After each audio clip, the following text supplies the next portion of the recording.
Hello दोस्तों, देखो उदाहरण एक। नीचे दी गई आकृति में ग्राफों को देखिए। प्रत्येक आकृति में y बराबर पी एक्स, जहाँ पी एक्स एक बहुपद है, का ग्राफ है। ग्राफों से प्रत्येक के लिए पी एक्स के शून्यकों की संख्या ज्ञात कीजिए।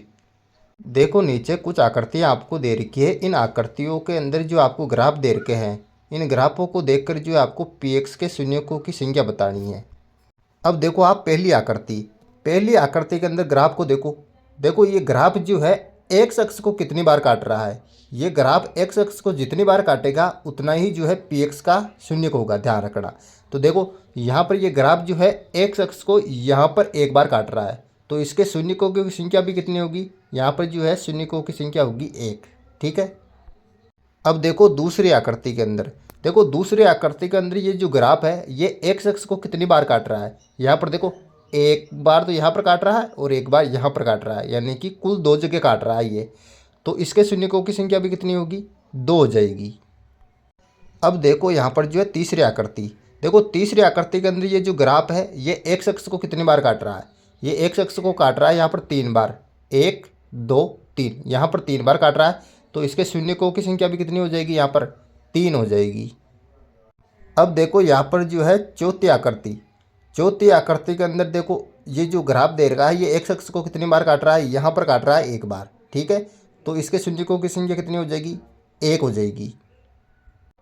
अब देखो पांचवी आकृति, देखो पांचवी आकृति के अंदर जो है यहाँ पर जो है ग्राफ एक्स अक्ष को कितनी बार काट रहा है, देखो यहाँ पर एक बार काट रहा है केवल। तो यहाँ पर जो है शून्यकों की संख्या कितनी हो जाएगी, एक हो जाएगी। अब देखो छठी आकृति के अंदर ये जो ग्राफ है एक्स एक्स को कितनी बार काट रहा है, देखो एक जगह यहाँ पर काट रहा है, एक जगह यहाँ पर काट रहा है, एक जगह यहाँ पर काट रहा है और एक जगह यहाँ पर, कुल कितनी जगह काट रहा है, चार जगह काट रहा है ये। तो इसके शून्यकों की संख्या कितनी हो जाएगी, यहाँ पर चार हो जाएगी। इस प्रकार से आसानी से जो है आपको पी एक्स के शून्यकों की संख्या ज्ञात कर लेनी है। उदाहरण दो, द्विघात बहुपद x square plus 7x plus 10 के शून्य ज्ञात कीजिए और शून्यकों तथा गुणांकों के बीच के संबंध की सत्यता की जांच कीजिए। देखो इस द्विघाती बहुपद को सबसे पहले मैं नीचे उतार लेता हूँ। X square plus 7x plus 10। अब जो है इसका जो है हमें शून्य के ज्ञात करना है। शून्य ज्ञात करने के लिए मैं इस समीकरण को जो है जीरो के बराबर रख दूंगा। X square plus 7x plus 10 बराबर यहाँ पर रख दूंगा मैं जीरो के बराबर। ठीक है। अब जो है मैं इसको गुणनखंड विधि से जो है हल करूँगा। देखो एक्स स्क्वायर ऐसा कैसा उतार दिया। अब जो ये प्लस का 7x है इसको इस प्रकार से तोड़ना है कि जोड़ने में घटाने पर तो आपको जो 7x आना चाहिए। ठीक है। और गुणा करने पर आपके पास क्या आना चाहिए, एक्स स्क्वायर के गुणांक और अचर पद को गुणा करने पर जो संख्या आ रही है वो आनी चाहिए आपके पास। ठीक है। तो मैं देखो 7x को यहाँ पर तोड़ूंगा 5x और 2x में, यानी कि 5x प्लस 2x करेंगे तो क्या आ जाएंगे मेरे पास, 7x आ जाएंगे। और 5 को और 2 को गुणा करूँगा मैं तो क्या आ जाएगा मेरे पास, 10 यहाँ पर आ जाएगा। तो 7x को मैं तोड़ दूँगा यहाँ पर, यहाँ लिख दूँगा 5x प्लस 2x। ठीक है। अब देखो यहाँ पर 5x और 2x को जोड़ो कितना आएंगे, 7x, और 5 को और 2 को गुणा करो कितना जाएंगे, 5 दूना 10 आपके पास आ जाएंगे। और इधर जो है प्लस 10 ऐसा कैसा उतार दो, ये तो प्लस 10 उतार दिया और यहाँ पर आ जाएगा बराबर में जीरो। ठीक है। अब मैं क्या करूँगा, एक्स स्क्वायर प्लस 5x में से कॉमन ले लूँगा यहाँ पर x। तो यहाँ पर जो है मैंने x कॉमन ले लिया यहाँ पर एक्स स्क्वायर प्लस 5x में से। अब यहाँ पर बचा x प्लस 5। ठीक है। अब इधर जो 2x प्लस 10 में से मैं 2 कॉमन ले लूँगा, 2 कॉमन ले लिया। अब अंदर क्या बचेगा, अंदर बचेगा यहाँ पर x प्लस यहाँ पर 5। ठीक है। अब जो क्वेश्चन बंद कर दूंगा वो बराबर में लगा दूंगा यहाँ पर जीरो। अब देखो यहाँ पर जो है कोष्टक में x मान है, देखो x प्लस 5 है तो मैं यहाँ पर उतार दूंगा x प्लस 5 एक बार यहाँ पर, और बाहर क्या है x प्लस 2 है तो ये x प्लस 2 इस प्रकार से कोष्टक में उतार दूंगा। ठीक है। अब बराबर आ जाएगा यहाँ पर जीरो। अब जो दोनों को अलग अलग मैं जीरो के बराबर रख के यहाँ पर शून्य ज्ञात कर लूँगा। देखो सबसे पहले x प्लस 5 को जो जीरो के बराबर रखूँगा तो x प्लस 5 बराबर यहाँ पर आ जाएंगे जीरो।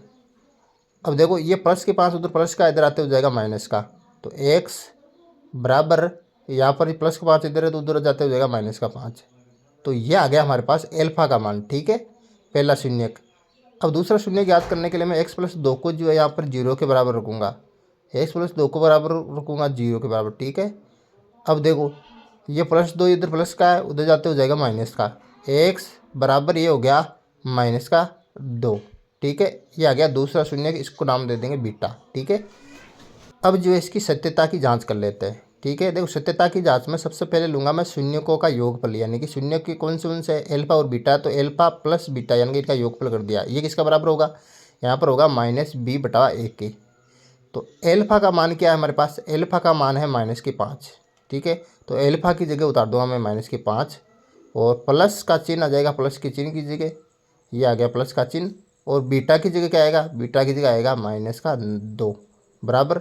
अब देखो b क्या है, b जो होता है वो होता है इस बहुपद के अंदर x का गुणांक होता है, तो माइनस का चिन्ह तो ऐसे कैसे आ जाएगा, और 7 जो है b की जगह आ जाएगा। और बटा ए क्या होता है, ए होता है x² का गुणांक, तो x² का गुणांक क्या वहाँ पर 1 है, तो 1 आ जाएगा। ठीक है, अब देखो यहाँ पर जो -5, अब जो है प्लस को मैं माइनस से गुणा करूँगा अंदर, तो क्या आ जाएगा मेरे पास -2 बराबर का चिन्ह, और यहाँ पर -7/1 को क्या लिख सकता हूँ, -7 लिख सकता हूँ, क्योंकि नीचे 1 का कोई महत्व नहीं होता। अब देखो -5 और -2 को जोड़ूंगा तो -7 बराबर यहाँ पर जो है -7, तो -7 बराबर -7, दोनों जो है तरफ बराबर आया, LHS बराबर RHS। अब देखो एल्फा बीटा यानी कि शून्यकों का गुणनफल लूँगा अब मैं, तो एल्फा बीटा किसके बराबर होगा, c/1 के बराबर होगा। ठीक है, तो एल्फा का मान क्या है यहाँ पर, एल्फा का मान है -5, तो -5, तो बीटा का मान -2 है, तो ये -2। ठीक है, अब बराबर c क्या है यहाँ पर, c है इस बहुपद के अंदर अचर पद, तो अचर पद है वहाँ पर 10, और नीचे a क्या है, x² का गुणांक, तो 1 उतार दिया, 10/1 आ गया। अब देखो -5 को और -2 को गुणा करूँगा तो माइनस प्लस हो गया, 5 दूनी हो गया 10 बराबर, यदि 10/1 को क्या लिख सकता हूँ 10, तो 10 बराबर 10 आ गया। इस प्रकार से आपको जांच कर लेनी है, वेरी सिंपल। तो उदाहरण 3, बहुपद x² - 3 के शून्य ज्ञात कीजिए और शून्यकों तथा गुणांकों के बीच के संबंध की सत्यता की जांच कीजिए। देखो आपको बहुपद दे रखा है, यहाँ पर उतार लेता हूँ नीचे में, देखो x² - 3, ये जो है बहुपद आपको दे रखा है। सबसे पहले क्या करूँगा, शून्य ज्ञात करने के लिए इस बहुपद को मैं 0 के बराबर रखूँगा, x² - 3 बराबर के यहाँ पर 0। ठीक है, अब देखो -3 इधर माइनस का, उधर जाते हो जाएगा प्लस का, तो x² बराबर यहाँ पर हो जाएगा +3। ठीक है, अब x के ऊपर जो स्क्वायर है वो उधर जाएगा तो अंडर रूट के अंदर चेंज हो जाएगा, और अंडर रूट की जो संख्या होती है वो प्लस माइनस में होती है, तो x बराबर ±√3 यहाँ पर आ जाएगा। अब देखो यहाँ पर मैं सबसे पहले प्लस का चिन्ह लूँगा, तो प्लस का चिन्ह लेने पर प्लस का चिन्ह लूँगा मैं, तो x बराबर जो आ जाएगा मेरे पास √3। ये जो है मेरे पास एल्फा की जो है मान आ गया। ठीक है, अब जो है माइनस का चिन्ह लेने पर देखो माइनस का चिन्ह लूँगा तो यहाँ पर जो है x बराबर जो है -√3 आ जाएगा, तो ये लिख दूँगा x बराबर -√3। यही मेरे पास बीटा की वैल्यू। ठीक है, अब मैं क्या करूँगा, यहाँ पर जांच कर लूँगा इसकी। देखो जांच कर लेते हैं। जांच में सबसे पहले लूँगा मैं यहाँ पर जो है शून्यकों का योगफल, यानी कि एल्फा प्लस बीटा। ये किसके बराबर होता है, एल्फा प्लस बीटा, ये होता है -b/a के बराबर, तो ये लिख लूँगा -b/a। अब देखो एल्फा का मान कितना है हमारे पास, √3 प्लस के है ना, तो एल्फा की जगह उतारूँगा √3 प्लस, और बीटा का मान -√3, तो बीटा की जगह उतार दूँगा -√3 बराबर का चिन्ह। अब ऊपर देखो माइनस के चिन्ह की जगह माइनस आ जाएगा, और बी क्या है, बी है एक्स का गुणांक, तो एक्स का पद तो है नहीं इसमें, तो मैं 0 उतार दूंगा। बटा में ए क्या होता है, वो होता है x² का गुणांक, और x² का गुणांक कितना है वहाँ पर 1, तो ये आ गया बटे के अंदर 1 यहाँ पर। अब देखो √3 में से -√3 जाएंगे तो 0 बचेंगे, उधर 0 में 1 का भाग देंगे तो भी यहाँ पर जो है 0 आ जाएगा, 0 बराबर 0 आ गया मेरे पास। अब लूँगा मैं शून्यकों का गुणनफल, यहाँ पर देखो लो देखे शून्यकों का गुणनफल एल्फा बीटा। ठीक है, एल्फा बीटा किसके बराबर होता है, एल्फा बीटा बराबर होता है c/a के, तो ये लिख दूँगा c/a। अब देखो एल्फा का मान क्या है, एल्फा का मान जो है √3, ये लिख दिया मैंने √3 गुणा और -√3, तो गुणा के अंदर जो है लगा दूंगा मैं माइनस का √3 बराबर c क्या होता है, c होता है अचर पद, अचर पद वहाँ पर क्या आ जाएगा -3, और 1 की वैल्यू x² का गुणांक तो 1 आ गया।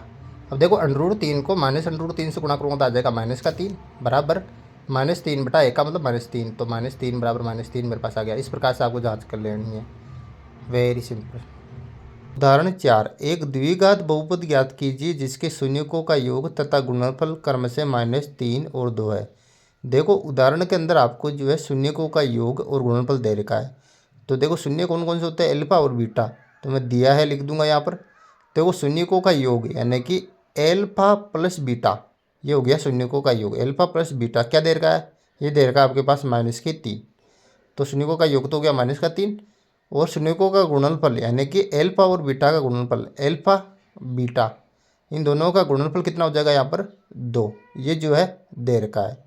अब जो आपको द्विघात बहुपद ज्ञात करने का सूत्र याद होना चाहिए। तो देखो यहाँ पर लिख लूँगा बहुपद, और इसको ज्ञात करने का जो सूत्र होता है वो लगाऊंगा मैं बराबर यहाँ पर x² माइनस कोष्टक एल्फा प्लस बीटा कोष्टक में बंद और गुणा के अंदर x आएगा प्लस यहाँ पर एल्फा बीटा। ये जो है बहुपद ज्ञात करने का जो है सूत्र होता है द्विघात बहुपद ज्ञात करने का। अब जो इसके अंदर जो आप मान रख दो, x² की जगह x² आ जाएगा, माइनस का चिन्ह, और शून्यकों का योग जो दे रखा है वो दे रखा है -3। तो एल्फा प्लस बीटा इज -3 और कोष्टक में गुणा में x आ जाएगा प्लस एल्फा बीटा का मान क्या है 2, तो ये आ गया यहाँ पर 2।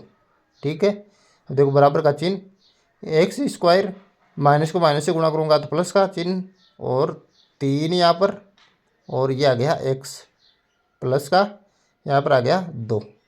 ठीक है, तो ये आ गया द्विघात बहुपद यहाँ पर x² + 3x + 2। इस प्रकार से करना है, वेरी सिंपल।